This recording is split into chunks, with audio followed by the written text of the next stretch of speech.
Hello students, তোমরা সবাই কেমন আছো? স্যার ভালো আছি, আপনি কেমন আছেন? হ্যাঁ, ভালো আছি। গত ক্লাসে তোমাদের সপ্তম অধ্যায় পড়িয়েছিলাম। আজকে তোমাদের বাংলাদেশ ও বিশ্ব পরিচয়ের ষষ্ঠ অধ্যায় পড়াবো। আহ, ষষ্ঠ অধ্যায় পড়ানোর আগে তোমাদের মাল্টিমিডিয়া ক্লাসে সবাইকে স্বাগত জানাচ্ছি।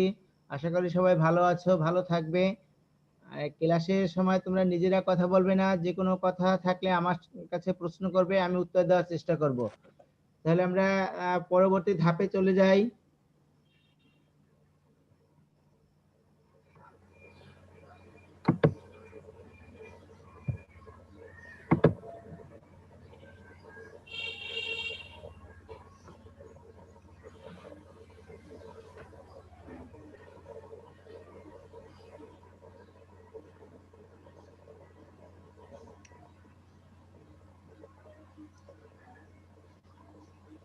এখানে আমার পরিচিতিটা দেখতে পাচ্ছ, যে নাম বাদল চন্দ্র ঢালী, সহকারী শিক্ষক, শহীদ শেখ রাসেল সরকারি উচ্চ বিদ্যালয়, ঢাকা। আহ, পরবর্তী ধাপে আমরা চলে যাই।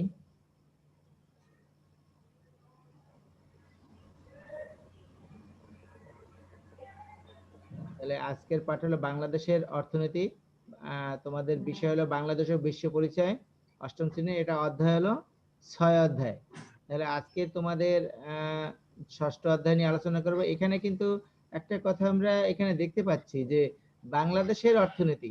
বাংলাদেশের অর্থনীতি কথাটা যখনই চলে আসবে তখন কিন্তু আমরা যদি একটু আলোচনা করি তাহলে দেখতে পাবো যে বাংলাদেশ একটা কৃষি প্রধান দেশ।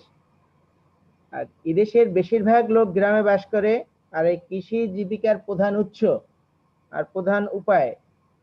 এবছর যে করোনাকালীন সময় আমাদের প্রধানমন্ত্রী বলেছিলেন যে বাংলাদেশের এক বিন্দু জমি মানে কৃষিকাজের বাইরে থাকবে না। যে সব জমি আবাদ করতে হবে, অর্থাৎ কৃষিতে যেন আমাদের কোনো ঘাটতি না হয়। এটা কিন্তু আমাদের প্রধানমন্ত্রী বলেছিলেন, কারণ কৃষিতে যদি ঘাটতি হয় তাহলে কিন্তু আমাদের দেশ অনেক পিছিয়ে যাবে। আমাদের দেশ কিন্তু বর্তমানে খাদ্যে স্বয়ংসম্পূর্ণ, বিদেশ থেকে চাল আমদানি করতে হয় না।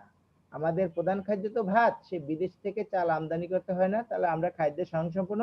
এই জন্য বলছে যে যে বিশ্বব্যাপী যে হতাশা চলছে, যে করোনাকালীন সময় চলছে, হ্যাঁ, যে কৃষি যেন আমরা যেন কৃষিটাকে সুন্দরভাবে ধরে রাখতে পারি, যেন এর কোনো ব্যত্যয় না ঘটে। এটা যদি কৃষিটাকে যদি ধরে না রাখতে পারি তাহলে কিন্তু আমাদের অনেক অসুবিধা হয়ে যাবে। এই জন্য বলছে যে এক বিন্দু জমি যেন অনাবাদে না থাকে, সব জায়গায় আবাদ করতে হবে, কৃষি উৎপাদন করতে হবে। যদিও এবছর আমাদের বন্যায় অনেক ক্ষতি হয়ে গিয়েছে, তারপরে এটাকে পুষিয়ে আমাদের নিতে হবে যেন কোনো অনাবাদী জমি না থাকে। তাহলে গ্রামাঞ্চলের মানুষ বেশিরভাগই কি তাঁতি, জেলে, কামার কুমার, মুদি দোকানদার, ছোটখাটো ব্যবসা জীবন ধারণ করে, ব্যবসা বাণিজ্য করে। আর শহরের মানুষ বিশেষ করে এখানে ব্যবসা চাকরি করে। আর এছাড়াও এখানে রিক্সা চালক আছে, ঠেলা গাড়ি চালক আছে, ভ্যান চালক আছে, মুটে আছে, মজুর আছে, ছোট দোকানদার, ফেরিওয়ালা, এসব। এরপরে আছে পাশাপাশি রাষ্ট্রীয় মালিকানায় এদেশে কিছু কিছু শিল্প কারখানা, সড়ক, রেল, নৌ পরিবহন ব্যবস্থা চালু আছে। আর শিক্ষা স্বাস্থ্যের গুরুত্বপূর্ণ সেবামূলক খাত রয়েছে এখানে। আর বর্তমানে বেসরকারি মালিকানায় অনেক শিল্প কারখানা, ব্যবসা প্রতিষ্ঠান করেছে, সরকারি মালিকানাধীন আছে। তবে বেসরকারি এই যে শিল্প কারখানা, ব্যবসা প্রতিষ্ঠান, এগুলি কিন্তু বেশিরভাগই বেসরকারি মালিকানাধীন। তাহলে এই আমাদের কিন্তু এই যে অর্থনীতিতে, আমাদের দেশের অর্থনীতিতে সরকারি বেসরকারি দুইটা খাতে কিন্তু অবদান রাখছে দেশের অর্থনীতিতে। তাহলে এই অধ্যায়টা যদি আমরা পাঠ করি তাহলে এখান থেকে আমরা বাংলাদেশের অর্থনীতির ধরন ও শ্রেণীবিভাগ এ সম্বন্ধে জানতে পারবো। তারপরে জিএনপি বা মোট জাতীয় উৎপাদন এটা জানতে পারবো, জিডিপি বা মোট দেশজ উৎপাদন এটা জানতে পারবো, মাথাপিছু আয় কি এটা জানতে পারবো, দেশের অর্থনীতির প্রধান খাত কি কি সেটা জানতে পারবো, রেমিটেন্স কি সেটা জানতে পারবো, মানব সম্পদ উন্নয়নের করণীয় কি সেটা জানতে পারবো। অর্থাৎ এই পার্ট বলবো না, এই চ্যাপ্টার বলবো। এই চ্যাপ্টারটা জানতে পারলে আমরা আমাদের দেশের অর্থনৈতিক যে কেন্দ্রে এই কথাগুলি থাকে, অর্থনীতি জানতে হলে এই কথাগুলি থাকে, তাহলে এই কথাগুলো আমরা জানতে পারবো, এই সম্বন্ধে আমাদের একটা সম্যক ধারণা হবে। তাহলে এই চিত্রগুলো আমরা একটু দেখতে পাচ্ছি। কি দেখতে পাচ্ছি চিত্রগুলো? কোথায় দেখা যায়? এটা গ্রাম অঞ্চলে দেখা যায়। আর এই চিত্রটা কোথায় দেখা যাচ্ছে? এখানে কি হচ্ছে, তাঁতি কাজ করছে, এখানে মাটি দিয়ে অনেক জিনিসপত্র তৈরি করছে। এখানে দেখা যাচ্ছে যে শিল্প কারখানায় কাজ করছে। আর এটা একটা শিল্প, চামড়া শিল্প, এরকম কিছু হতে পারে। তাহলে এই যে আহ, এইটা হলো গ্রামীণ অর্থনীতি, এটা হলো শহরের অর্থনীতি। তাহলে এটা থেকেই আমরা পার্থক্যটা বুঝতে পারছি যে গ্রামের অর্থনীতি এতে একরকম অবদান রাখছে মানুষ, আবার শহরের অর্থনীতিতে আর এক ধরনের অবদান রাখছে। তাহলে এটাও কিন্তু আমাদের দুইটাই কিন্তু আমাদের অর্থনীতিতে অবদান রাখছে, সেটা শহর বলো আর গ্রাম বলো। তাহলে বাংলাদেশের অর্থনৈতিক খাত দুটি ভাগে বিভক্ত, একটা হলো সরকারি খাত আর একটা হলো বেসরকারি খাত। আর এইগুলো আবার দুই ভাগে বিভক্ত, একটা হলো সেবা খাত আর একটা হলো উৎপাদন খাত। এখন সেবা খাত, হ্যাঁ, এই সেবা খাত কি, এখানে যে চিকিৎসকরা চিকিৎসা দিচ্ছেন, নার্সেরা সেবা দিচ্ছেন, এটা কিন্তু সেবা খাত। হ্যাঁ, এটা কিন্তু এখান থেকে আয়ও হচ্ছে, আবার সেবাও দিচ্ছে, এখানে আবার মানুষ কর্মসংস্থান হচ্ছে। আর এটি হলো উৎপাদন খাত, এখানে এই এই কারখানা উৎপাদন যাচ্ছে। এখন আমরা যে শিক্ষকতা পেশায় আছি, শিক্ষকতা পেশাটাকে এখন এই দুটোর ভিতর কোনটায় ফেলবো? শিক্ষকতা বলতে পারো? আমরা যে শিক্ষকতা পেশায় আছি, আমি ধরো এখন টিচার, তাহলে এখন এটা কি সেবা খাত ধরবো না উৎপাদন খাত ধরবো? কি বলতে পারো? স্যার সেবা খাত। ভেরি গুড, সুন্দর।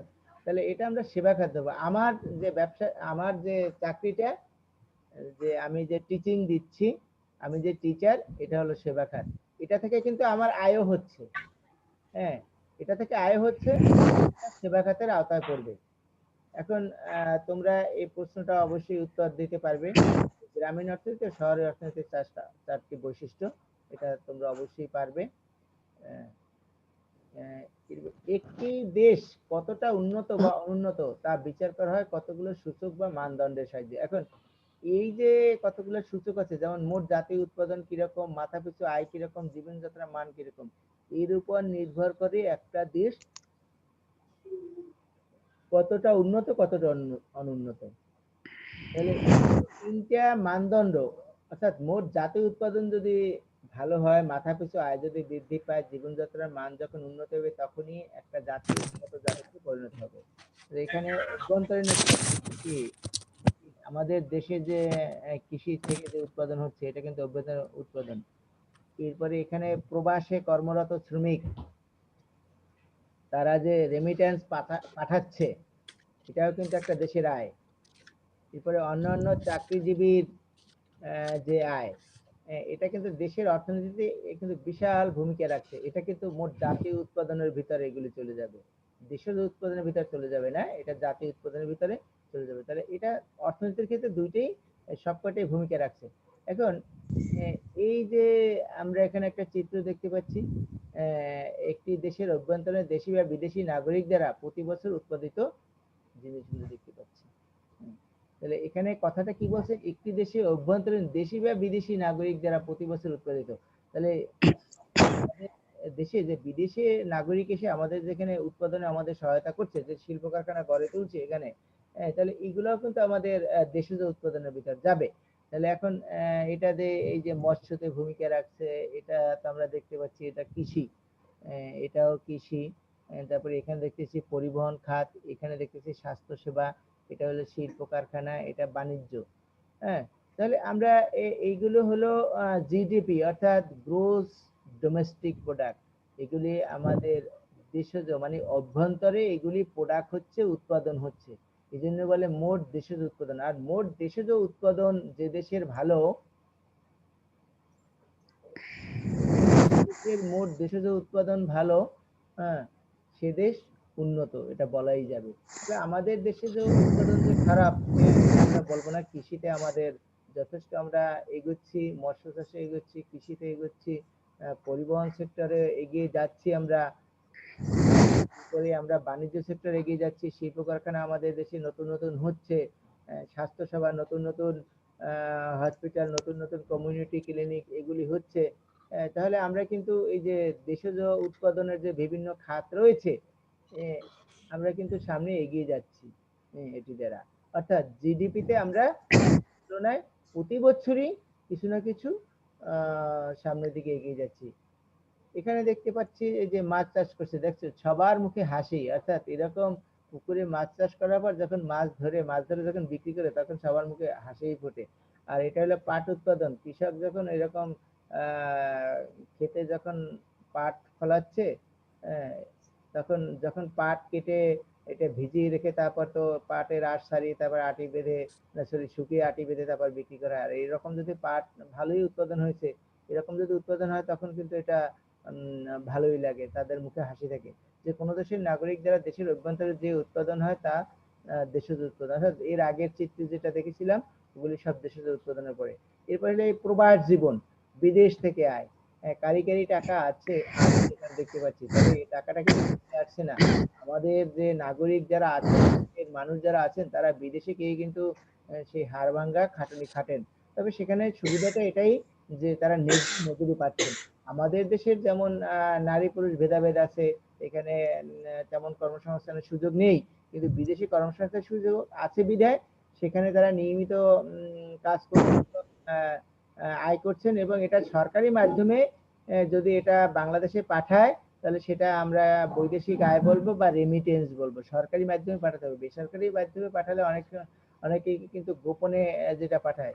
আর এই যে রেমিটেন্স সরকারি মাধ্যমে, যদি সরকারি যদি নলেজে থাকে, সরকারের যদি জানে যে বিদেশ থেকে টাকা পাঠায়, তাহলে সেটা রেমিটেন্স হিসেবে ধরবে। আর এটাও একটা বিদেশ থেকে আয় এবং এটা দেশের উৎপাদনে এটাও কিন্তু যোগ হচ্ছে, দেশের অর্থনীতিতে এটা যোগ হচ্ছে। এখন মোট জাতীয় উৎপাদন জিনিসটা কি? মোট দেশজ উৎপাদন অর্থাৎ জিডিপি, আর এর সাথে যোগ হবে ওই দেশের নাগরিকের অর্জিত বৈদেশিক আয়। এইটা হলো মোট জাতীয় উৎপাদন। তাহলে আমি এখানে এটা দ্বারা কি বুঝলাম? মোট জাতীয় উৎপাদন কি?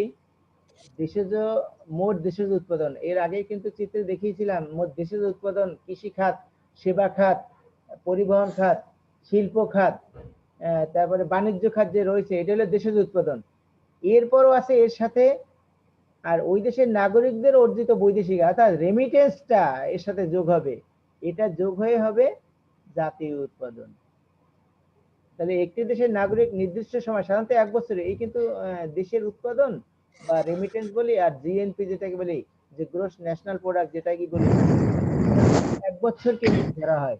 যে সকল দ্রব্য সেবা উৎপাদন করে তার মোট আর্থিক মূল্য হচ্ছে মোট জাতীয় উৎপাদন। অর্থাৎ এই দেশজ উৎপাদন দ্বারা কত টাকা আয় হলো অথবা এর বাজার মূল্য কত, আর রেমিটেন্স তো পাঠাচ্ছে, এটা তো সরকারি হিসাব আছে, কত টাকা রেমিটেন্স পাচ্ছে, অর্থাৎ এই দুটো যোগ করেই এটা হলো জাতীয় উৎপাদন। এবং এটা কিন্তু টাকায় হিসাব করা হয়। আর এটাই কিন্তু মানুষের আবার জীবনযাত্রার উপর নির্ভর করে। এখন মাথাপিছু আয়টা কি? মাথাপিছু আয় একদম এখানে অঙ্কের মতো করে দেখানো হয়েছে যে কোনো নির্দিষ্ট বছরের মোট জাতীয় আয়, আর এটা কি জনসংখ্যা দিয়ে ভাগ দিবা। অর্থাৎ জাতীয় আয়টাকে জনসংখ্যা দিয়ে ভাগ করলে যা পাওয়া যায় সেটাই হলো মাথাপিছু আয়। এখানে একটা অঙ্কের মাধ্যমে আমরা যদি করি, সেটা যেমন এই যে 2011 সালে একটি দেশের মোট জনসংখ্যা 10 কোটি এবং ওই বছরের মোট জাতীয় উৎপাদন হলো $5,000 কোটি। তাহলে ওই দেশের মাথাপিছু আয় কত? তাহলে এটা আগে প্রশ্নটা আগে দেখে নাও। 11 সালের কথাটা বাদ দাও, আগে দেখো এটা যে মোট জনসংখ্যা 10 কোটি, তাহলে জনসংখ্যা কত? 10 কোটি। আর জাতীয় উৎপাদন কত? তাদের জাতীয় উৎপাদন 5,000 কোটি। এখন জাতীয় উৎপাদন বলতে কি বোঝায়? জাতীয় উৎপাদন দেশজ উৎপাদন, এর সাথে বৈদেশিক যে আয় হয়েছে অর্থাৎ রেমিটেন্স যেটা এসেছে, সেই দুটো যোগ করে কিন্তু কত হচ্ছে? $500 কোটি তাদের উৎপাদন হয়েছে। তাহলে এখন এই $500 কোটি কি করতে হবে? তাহলে মোট জাতীয় উৎপাদন আর ওই দেশের মোট জনসংখ্যা সমান মাথাপিছু আয়। অর্থাৎ এই $500 কোটি ভাগ এই 10 কোটি সমান এই $5,000 কোটি ভাগ এই 10 কোটি সমান কত হলো? 500 কোটি মার্কিন ডলার। তাহলে 500 মার্কিন ডলার। তাহলে এখানে এই 10 কোটি লোকের 5,000 কোটি যদি মার্কিন ডলার মাথাপিছু আয় হয়, তাহলে তাদের মাথাপিছু আয় হবে কত? 500 কোটি যদি উৎপাদন হয়, তাহলে 5,000 কোটি উৎপাদন হলে তাদের মাথাপিছু আয় হবে 500 মার্কিন ডলার। আর বর্তমানে কিন্তু আমাদের 2011 সালের হিসাব, আর এখন কিন্তু 2020 সাল চলছে। তাহলে আমরা যদি বাংলাদেশের প্রেক্ষাপট ধরি তাহলে বাংলাদেশের এখন কিন্তু মাথাপিছু আয় বেড়েছে। মাথাপিছু আয় কিন্তু বাংলাদেশের 2000 টাকার উপরে। গত বছর তার আগে ছিল 1900 সামথিং মার্কিন ডলার যেটাকে বলি। আর বর্তমানে মাথাপিছু আয় 2000 টাকার কিছু বেশি। 2000 মার্কিন ডলারে 2000 টাকা, সরি টাকা না, 2000 ডলারের উপরে বাংলাদেশের মাথাপিছু আয়। তাহলে এখন ভালোই হচ্ছে মাথাপিছু আয়, বা আগের তুলনায় অনেক, যেমন 2011 সালে এটা ছিল, আর এখন এটা অনেক, তাহলে এটা অনেক ভালোই এখন বাংলাদেশের মাথাপিছু আয়, অর্থাৎ উন্নতির দিকে আমরা চলে যাচ্ছি। এবার দেশে উৎপাদন ও আয় বৃদ্ধি হলে কি হবে? দেশে উৎপাদন আর আয় বৃদ্ধি হলে কি হবে?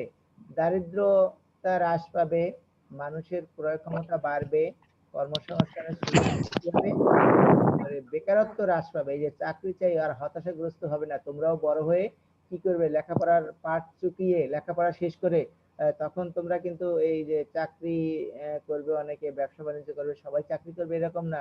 দেশের অর্থনৈতিক খাতে অবদান রাখার জন্য যে চাকরি করবে তা না, উৎপাদন খাত সেখানেও অনেক অবদান রাখা যাবে, ব্যবসা বাণিজ্যের ক্ষেত্রেও সেখানে অবদান রাখা যাবে। আর এগুলো বাংলাদেশের জাতীয় আয়ের প্রধান খাত। কোন কোন খাত থেকে জাতীয় আয় হচ্ছে সেটা, এটা কি কৃষি ও বনজ সম্পদ, এরপরে এটা হলো মৎস্য সম্পদ, মৎস্য খাত, শিল্প খাত, খাত, পাইকারি ও খুচরা বাণিজ্য এখানে, এরপরে হলো পরিবহন খাতে, এরপরে স্বাস্থ্য সামাজিক সেবা, এরপরে খনিজ সম্পদ আহরণ, এরপরে বিদ্যুৎ। তাহলে এগুলো কিন্তু সব কিন্তু কি বলো আমাদের জাতীয় আয় না, এগুলো জাতীয় জি আয়। স্যার। এখানে প্রতিটি আমাদের জাতীয় আয় অর্থনৈতিক ভূমিকা রাখছে, অর্থনৈতিক ক্ষেত্রে ভূমিকা রাখছে।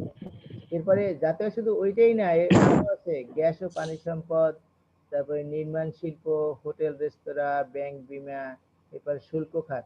এই শুল্ক খাত কি? এই যে ট্যাক্স দেয়, যারা চাকরি করে, বড় বড় ব্যবসা করে, এরা যে আমরাও ট্যাক্স দিচ্ছি। তারপরে তোমার বাবা মারা যদি চাকরি করে অথবা কোনো বড় ব্যবসা প্রতিষ্ঠানে যদি কর্মরত থাকে বা নিজেরা যদি ব্যবসা করে, সেখানে দেখবা তারা যে প্রতি বছর ট্যাক্স দেয়। এটাও কিন্তু একটা আয়ের উৎস সরকারের, আর এটা কিন্তু দেশের একটা আয়। এখন বিভিন্ন সময় প্রধান খাত ও সময়ের অবদান। স্যার, বনজ সম্পদ 2012-13-তে আয়ের পরিমাণ। স্যার, হ্যাঁ বলো। স্যার হোটেল রেস্তোরাঁ কেমনে এটা স্যার আয়েরই হয়? ওটা তো নিজেরাই হয় না, ওটার জন্য কি আলাদা ট্যাক্স দিতে হয় সরকারে? কোনটা কোনটা কোনটা বুঝলাম না। হোটেল রেস্তোরাঁর হোটেল মাধ্যমে। রেস্তোরাঁ, হ্যাঁ ওখানে ট্যাক্স দিতে হয়। হোটেল রেস্তোরাঁয় তো বিশাল ট্যাক্স। তুমি যখন বড় বড় হোটেল রেস্তোরাঁয় খেতে যাবে, তখন দেখবে যে তুমি যে পানিটা কিনছো অথবা ওইখানে খাবার বিল তোমাকে যখন দিচ্ছে, তখন কিন্তু এখানে ভ্যাট 10% অথবা 15% ভ্যাট ওখানে লিখে দিচ্ছে। এটা কিন্তু হ্যাঁ, ভ্যাট দিতে হবে, তোমাকে ওখানে খাওয়ার জন্য ভ্যাট দিতে হবে। জি স্যার।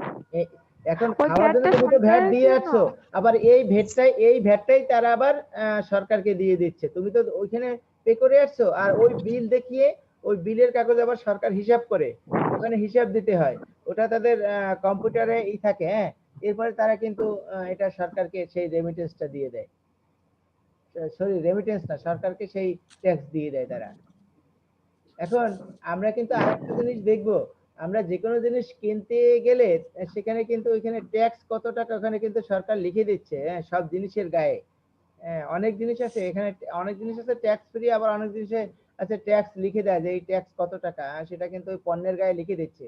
তাহলে পণ্যের গায়ে লিখে দেওয়ার এটা কিন্তু তুমি দিচ্ছ, সেই পণ্যটা কিনতে গিয়ে তুমি কিন্তু সেটা দিচ্ছ। আবার এখন তোমার টাকাটা সে কিভাবে পাবে? এই যে কত বিক্রি হলো, কত সাপ্লাই হলো একটা কোম্পানি থেকে, সেই কোম্পানি কত টাকা ওখানে ভ্যাট ধরেছে, সেই টাকাটা কোম্পানি আবার সরকারকে দিচ্ছে। তাহলে আমরা এখানে একটা চিত্র দেখতে পাচ্ছি যে কৃষি বনজ সম্পদ খাত থেকে কত আয় হচ্ছে, জিডিপির হার কত তারা অবদান রাখছে, মৎস্য খাতে কত, শিল্প খাতে কত, পাইকারি খুচরা বাণিজ্য, পরিবহন যোগাযোগের, স্বাস্থ্য সামাজিক সেবায় জিডিপির কত অবদান রাখছে বাংলাদেশ, এই খাতসমূহ, সেটা আমরা দেখতে পাচ্ছি। এবার মানব সম্পদ উন্নয়নের করণীয়, অর্থাৎ আমরা দেশের যে নাগরিক আছে এদের উন্নয়ন কিভাবে আমরা করতে পারি। যে আমাদের দেশের জাতীয় অর্থনীতির আয় বৃদ্ধির বড় একটি খাত হচ্ছে মানব সম্পদ। এই মানব সম্পদ উন্নয়নের মাধ্যমে জাতীয় আয়কে ত্বরান্বিত করে আর জনগণকে শিক্ষিত করে তুলতে হবে। এর প্রধান কাজ হচ্ছে শিক্ষিত করা, আর হলো তোমার কারিগরি শিক্ষা দেওয়া। জনসংখ্যাকে মানব সম্পদে যদি রূপান্তর করা যায় তাহলেই কিন্তু জিডিপিতে অবদান রাখতে পারবে। আর সেটা কি আমাদের অর্থনৈতিক ক্ষেত্রে অনেক দেশের জনগণ সে দেশের বোঝা, আর অনেক দেশের জনগণ সে দেশের আশীর্বাদ। যেমন আমাদের দেশের জনগণ আমাদের দেশের সরকারের কাছে বোঝা মনে হচ্ছে, কিন্তু এটাকে যদি আমরা যদি জনসম্পদে রূপান্তর করতে অর্থাৎ মানব সম্পদে যদি রূপান্তর করতে পারি তাহলে কিন্তু আমাদের দেশে শুধু আয় হবে, অর্থনৈতিক ক্ষেত্রে কিন্তু তারা অনেক ভূমিকা রাখবে। এটা আমাদের কখনো বোঝা হবে না, বরং এটা ভালো হবে। বিদেশি যে শ্রমিক নিয়োগ হচ্ছে, এই যে বাহরাইন, তারপরে সৌদি, এইসব দেশে যে নিয়োগ হচ্ছে, তাহলে এই তাদের দেশে লোক কম, তারা কিন্তু বিদেশ থেকে লোক নিয়ে কাজ করাচ্ছে, তারপর তারা অবদান রাখছে দেশের অর্থনীতিতে। আর সেই রেমিটেন্স যারা পাঠাচ্ছে আমাদের দেশে, এই শ্রমিকরা অবদান রাখছে। তাহলে তাদের দেশের জনসংখ্যা কম, তারা কিন্তু জনসংখ্যা যদি বেশি হয় তারা কিন্তু সেটা কিন্তু আশীর্বাদ হিসেবেই দেখবে। যুব সমাজের উন্নয়ন ঘটাতে হবে। যুব সমাজ এখন যে মাল্টিমিডিয়ার যুগ, তথ্য প্রযুক্তির যুগ, সে খাতে তারা অবদান রাখবে। এরপরে শ্রম ও কর্মসংস্থানের সুযোগ সৃষ্টি করতে হবে।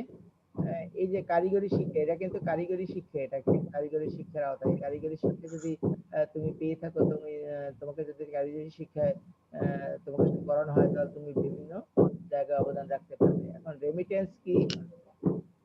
জাতীয় অর্থনীতিতে রেমিটেন্সের অবদান, জাতীয় অর্থনীতিতে অবশ্যই রেমিটেন্সের অবদান অনেক আছে। রেমিটেন্স কি, এটা আগেই বলেছিলাম যে বিদেশে প্রবাসীরা যে আমাদের অর্থনীতিতে যে যে টাকা পাঠাচ্ছে বা ভূমিকা রাখছে, সেটা হচ্ছে রেমিটেন্স। আর পারিবারিক জাতীয় অর্থনীতিতে কিভাবে অবদান রাখছে? পারিবারিক প্রয়োজন মেটায়, জীবনযাত্রার মান বাড়ায়, দেশে বিনিয়োগ বাড়ায়, আর জাতীয় প্রবৃদ্ধির পরিমাণ বাড়ায়। অর্থাৎ এই যে বিদেশ থেকে রেমিটেন্স পাঠাচ্ছে, এই টাকাটা তো আমাদের দেশে খরচ হচ্ছে। প্রত্যেকটা ফ্যামিলির কাছে যে টাকা পাঠাচ্ছে, এটা তো আমাদের দেশেই খরচ হচ্ছে। তাহলে এটাই কিন্তু আমাদের অর্থনীতিতেও এটাও কিন্তু একটা অবদান। এরপরে বাংলাদেশের জনশক্তি কর্মসংস্থান প্রশিক্ষণ ব্যুরোর পরিসংখ্যান দেখো, 2010 সালে মার্চ মাস পর্যন্ত বাংলাদেশে 59 লাখ মানুষ কর্মরত ছিল।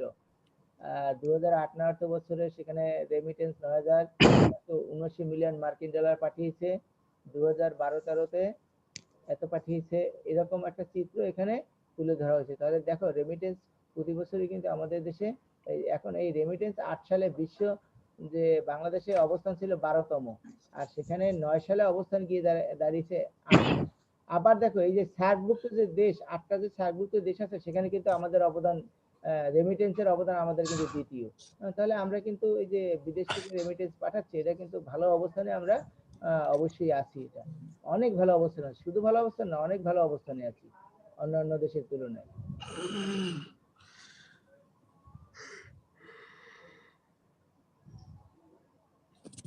এখন দলগতভাবে এই প্রশ্নগুলোর উত্তর দেবে একটি দেশ উন্নত না অনুন্নত তা যাচাই করে কি জীবনযাত্রার মানের উপর। এরপরে মানবসম্পদ উন্নয়নের করণীয় নয় কোনটি? আমদানি বৃদ্ধি, এটা মানবসম্পদ উন্নয়নের করণীয় নয়। আর রেমিটেন্স বলতে বোঝায় প্রবাসী নাগরিকদের পাঠানো অর্থ।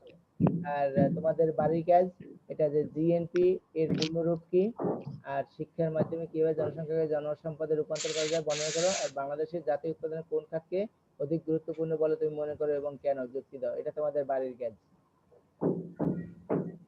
এটা বাড়ির কাজ থাকবে। আচ্ছা, বাড়ির কাজ বলতে এটা কিন্তু অ্যাসাইনমেন্ট আবার বুঝাইনি কিন্তু, এটা আবার কেউ মনে করো না। তাহলে সবাইকে ধন্যবাদ। আর আজকের কোনো প্রশ্ন যদি না থাকে তাহলে এখানেই আমরা শেষ করব।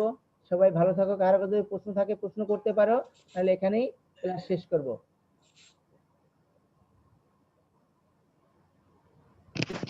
আচ্ছা, কোনো প্রশ্ন নেই।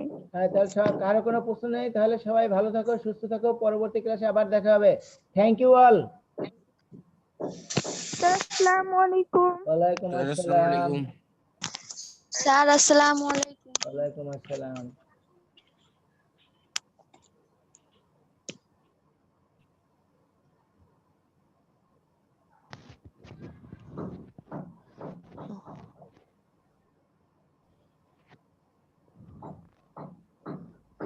হ্যালো